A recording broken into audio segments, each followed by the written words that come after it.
765.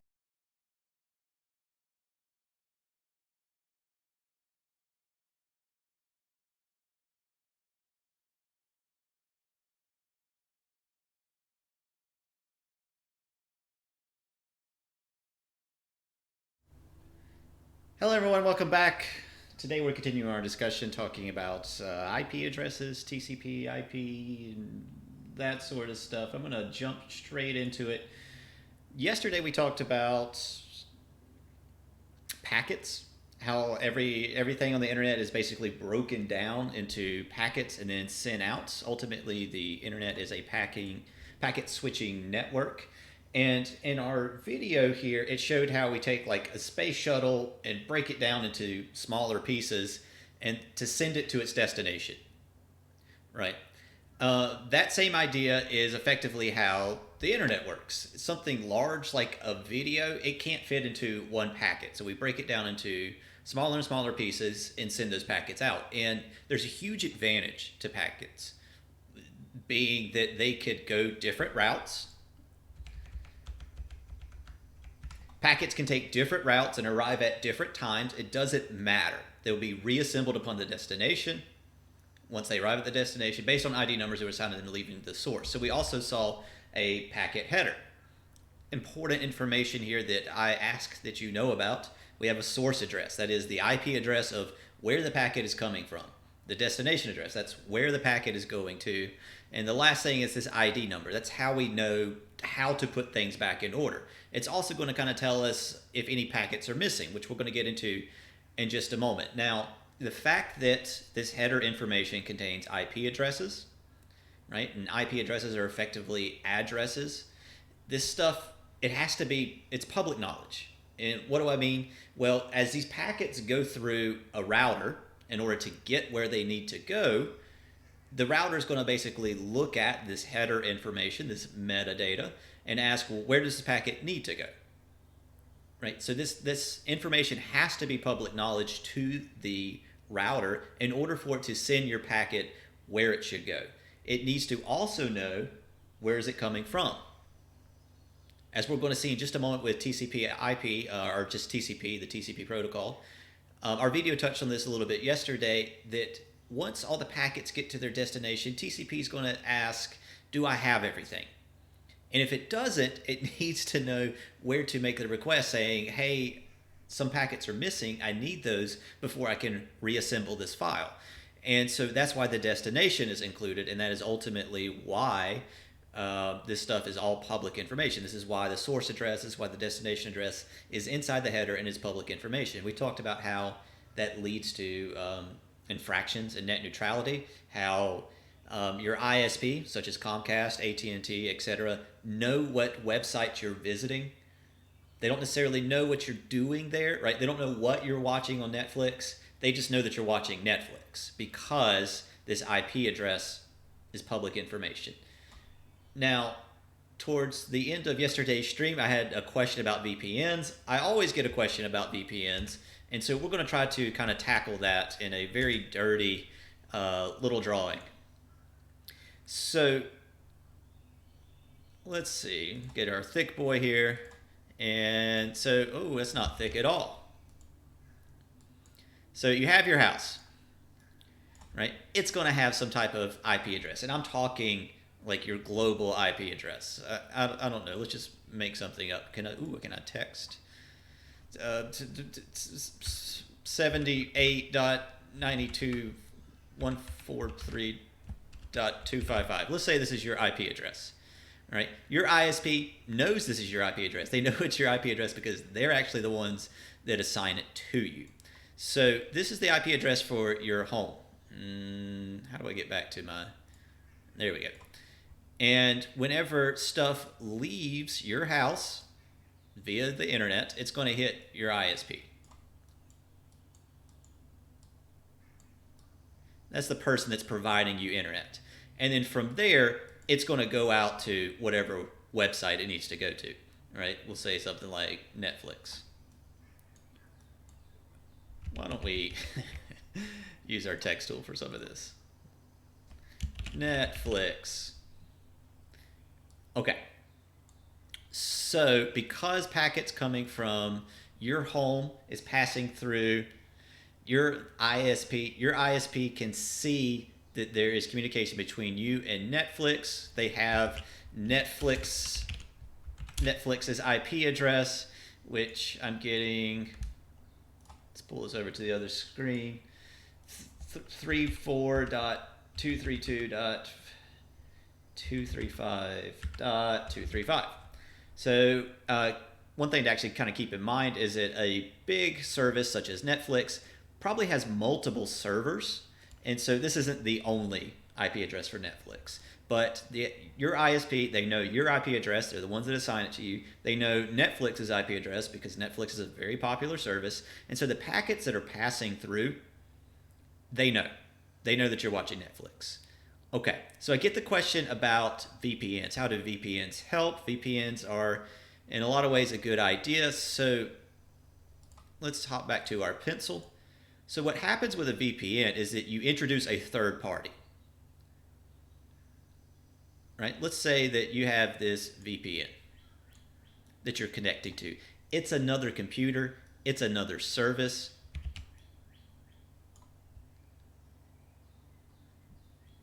So whenever you go to connect to Netflix, instead what you're going to do is connect to this VPN. Let's give this VPN some type of bogus IP address.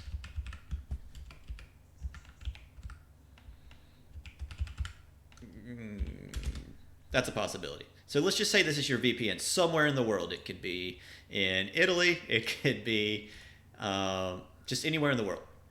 So whenever you send out a packet to the VPN,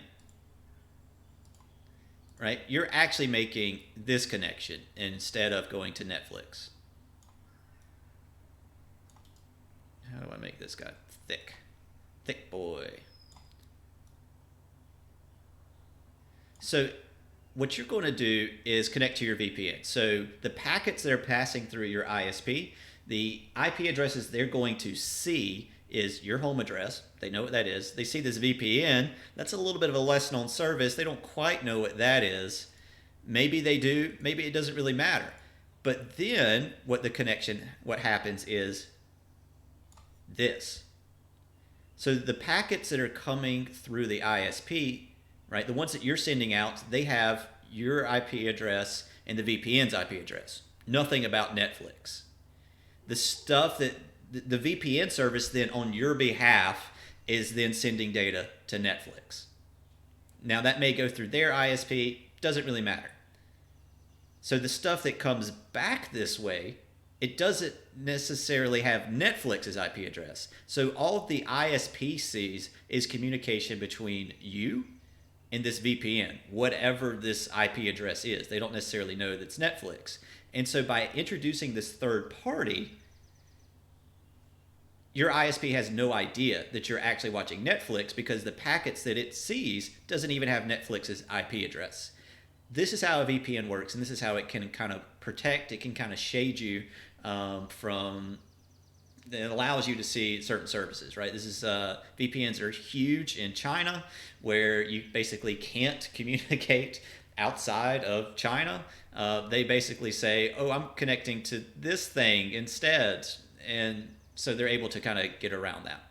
And so it's changing essentially the source and destination IP addresses inside those packet headers. Kind of cool.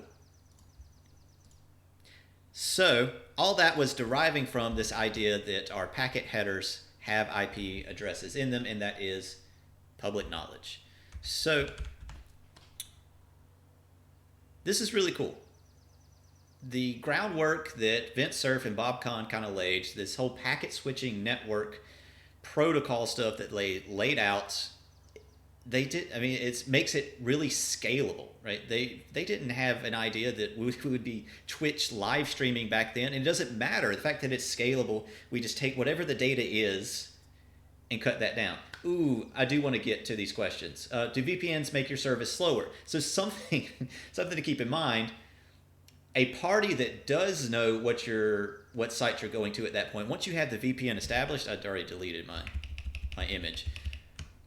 You're sending stuff to the VPN, right? That is going to slow down your service because it's having to do like this much longer route. It's taking all these additional hops in order to get to essentially the same place. So yes, that is going to be slower. Also, kind of to keep in mind is that you are sending packets to a third party. It should be one that you trust, right? Because we're going to kind of talk about cybersecurity, right? That stuff that's in the header, this header information, this is public knowledge. So it could be that the VPN is then kind of looking at your packets and seeing what websites you're visiting, right? Because your packets are going through that VPN, it's going through that third party. Now, we're going to talk about encryption a little bit later, and encryption applies to the payload. That is not the packet information, not this metadata, but the actual data, the video, the website that you're going to.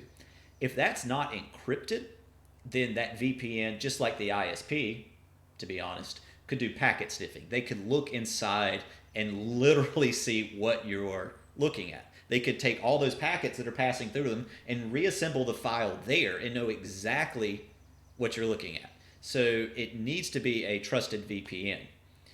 And so that's kind of why if you're going to use a VPN, paying for one is not necessarily a bad idea, because there's some like liability there, right? It makes it a little bit more of a credible source. They likely aren't going to like slow you down or like throttle data, right? Because they have lots of customers all kind of tunneling through their service, and so they can use that money to kind of bolster their service. So if you're going to use a VPN, make sure it's one that you trust, and that may mean paying for one, and I don't necessarily think that's a bad idea.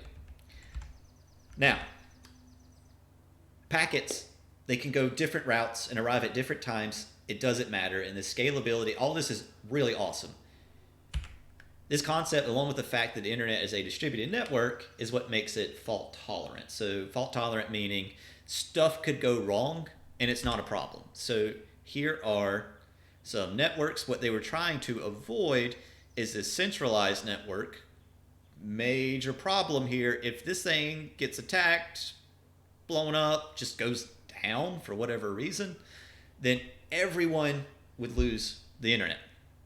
Right? This decentralized thing, it's a little bit better. You have these central little locations where if those get messed up, that's a problem. What we have is a bit more like this distributed network where you could slice one of these lines and it doesn't matter. There's still a path. There's several paths effectively to the destination. Now, in practice, we say that the internet is a distributed network. It looks to be a lot more like a combination of this decentralized, distributed type of idea. We'll come back to that. Here's some other network kind of ways to arrange these things, and these tend to be a little bit more local. So what do I mean? For instance, in my classroom, right, each row connects to a switch, essentially a router on the wall. That kind of forms a star, right? Other ones, you could see problems essentially with a lot of these, right? With our ring, right? If we slice one line, that's not so bad. Stuff can still get from one computer to the other. It may be a lot longer. If we slice two lines, that's a big problem, right? If I take this computer and I get rid of both these lines, then it is completely isolated. So it's good to have multiple ways to get to it. Same thing with our bus. We slice one of these lines, like especially this main line, we could just cut off, we could just completely separate it. So back to this idea, the internet is mostly distributed, and I would argue that there's some decentralized points, because I showed you this image yesterday, and this is realistically how the internet is a lot more arranged. We see at the core, right, we're talking ISPs, like the big services in here, very distributed. But when you get out here on the fringes, there's a word for these. It's not core. I don't know what it is. You see something to me that looks a lot more like a star network, or that is decentralized. And you see those are kind of spread throughout. And these are a little bit more regional, right? As I talked about yesterday, it's likely that this thing here in the center is your ISP. And what we have, these are called dandelions, edge networks. This is an edge network as opposed to the core. And so like maybe this is your home, maybe this is your school, and those connect to the ISP. Now, if the ISP fails, you can see how a lot of networks just go down from there. So it seems we say that it's distributed because, I mean, where most of the data that's being transferred here at the core, absolutely, it's distributed.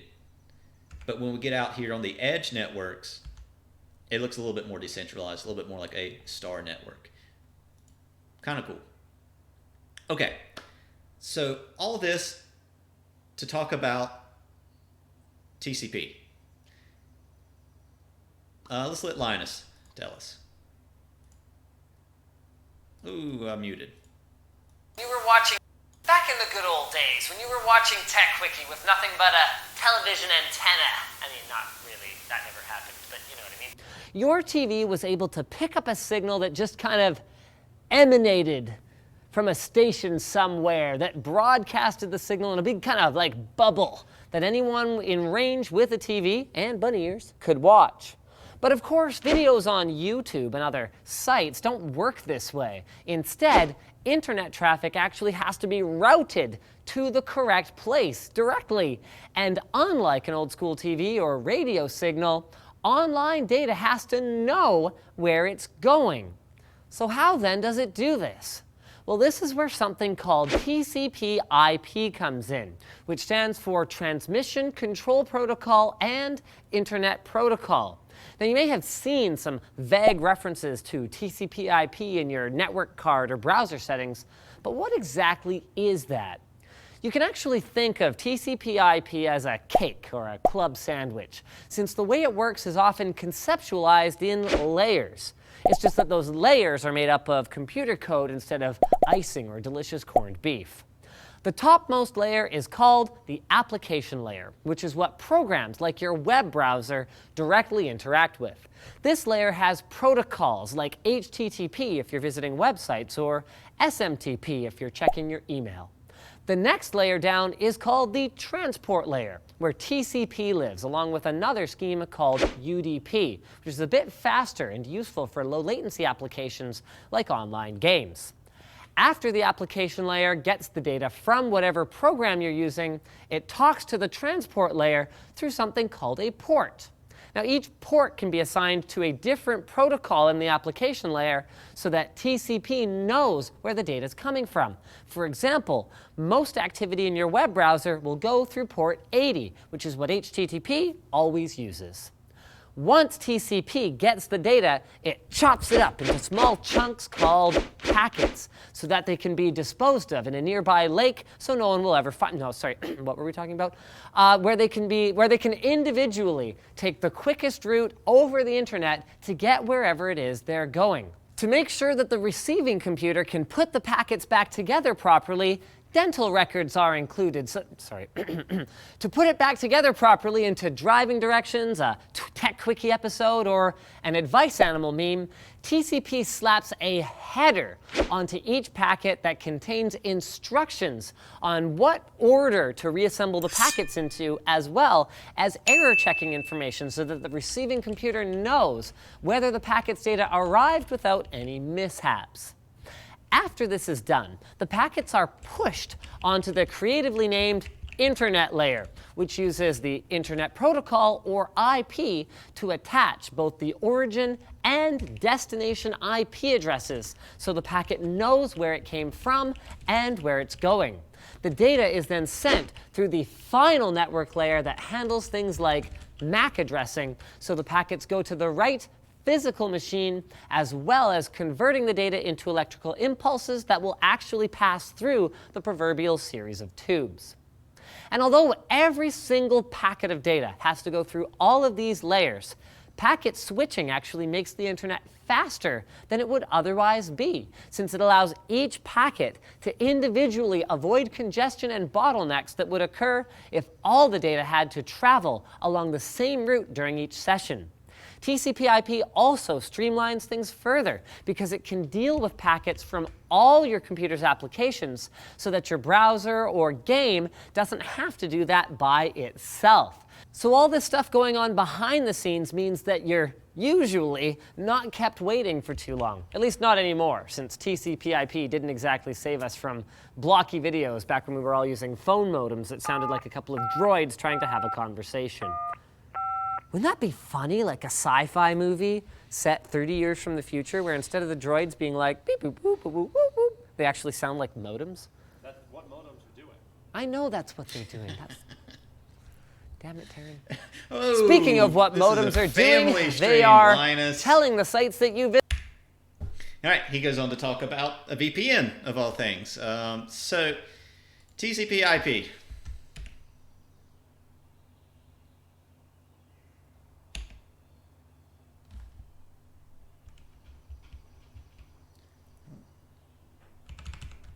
Let's go. So the transmission control protocol used in conjunction with Internet Protocol is just simply abbreviated TCP/IP. This is a conceptual model and a set of communication protocols used by a majority of Internet traffic. The reason we're talking about TCP/IP for the most part, more than any other protocol, which there's a lot more, is this is how most Internet traffic is sent around. Data passes through 4 transformative layers before leaving to go to the destination. So here is the layers that we go through. I don't want you to dive too much into this, right? You can teach an entire class on networking. We do. If you major in computer science, you likely will take one that talks about networking, that talks about this stuff a lot more in depth. What I want you to kind of think about as you're looking at this is we write Java code in English effectively, right? So there's this, whenever we write code, it's using a lot of English words, for, if, etc.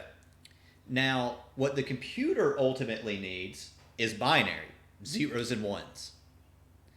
And so that English is going to get translated down into binary. And in the case of Java, there's some intermediate steps. For instance, Java is going to go into something that's called Java bytecode. Don't worry too much about that. And that's probably going to get translated into assembly based on the processor. Don't worry about that either, which ultimately is going to be literal binary. So it goes through these layers where it gets translated from English into what the computer can actually use. So that's a similar thing going on here.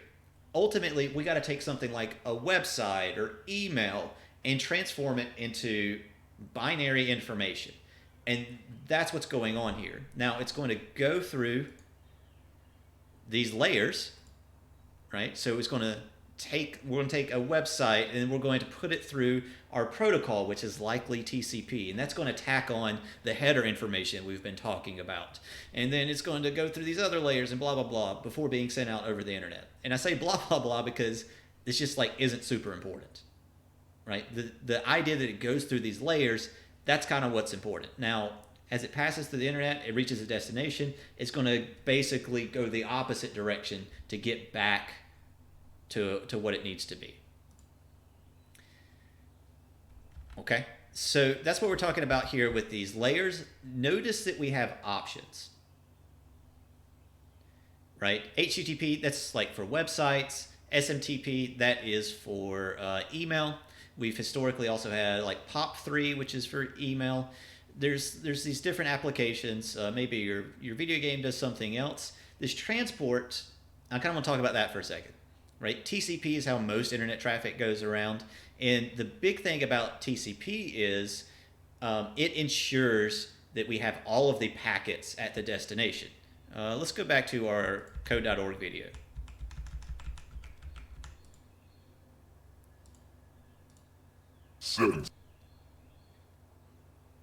Where Homegirl talks about Spotify. Your new best friend TCP, Transmission Control Protocol. TCP manages the sending and receiving of all your data as packets. Think of it like a guaranteed mail service. When you request a song on your device, Spotify sends a song broken up into many packets. When your packets arrive, TCP does a full inventory and sends back acknowledgments of each packet received. This is what I'm talking about. So the things get broken up, they have header information, they get sent out. Once they reach their destination, TCP, this protocol, is going to say, do I have all the packets? And it's going to check them off. The way it knows if we have all the packets is those identification numbers, that stuff that's in the header, right? In the event that it doesn't, if all packets are there, TCP signs for your delivery and you're done.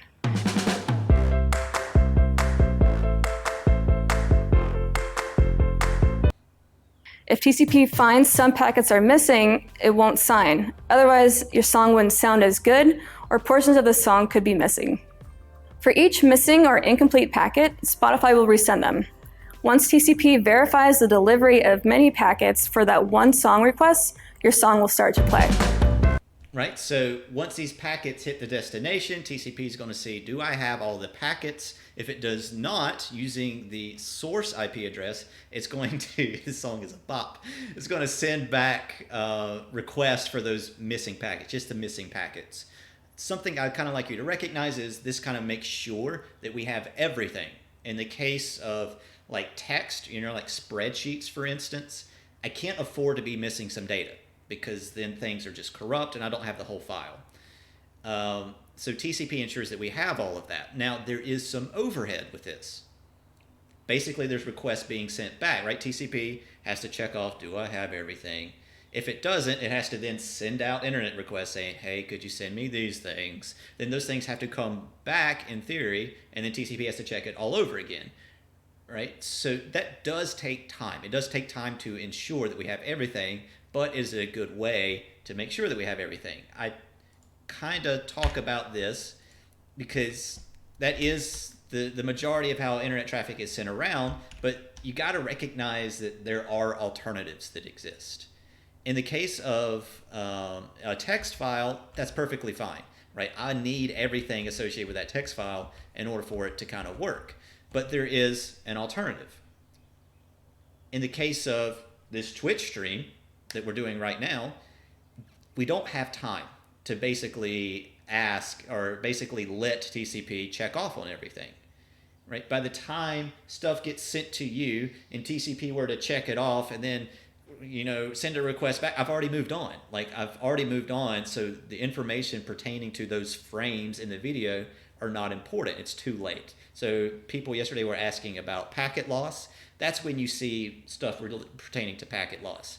When you have real-time streaming, we're talking about Twitch, we're talking about your video games, right? It would take too much time to check, do I have everything? No? Okay, could you send me everything? We've already moved on. It's not important. And as we saw with talking about compression, realities are a lot of the data, which there's a lot of data happening right here with this stream, it's just not important. Your eye can't even detect it anyway. So I just bring that up to kind of talk about the alternative, because what this course tends to focus on is just TCP as the only transport protocol, but there's more. And I would like you to kind of recognize the alternatives. Now, UDP is the one that is effectively used in place of TCP whenever we don't have time to check for those things. There's a video here.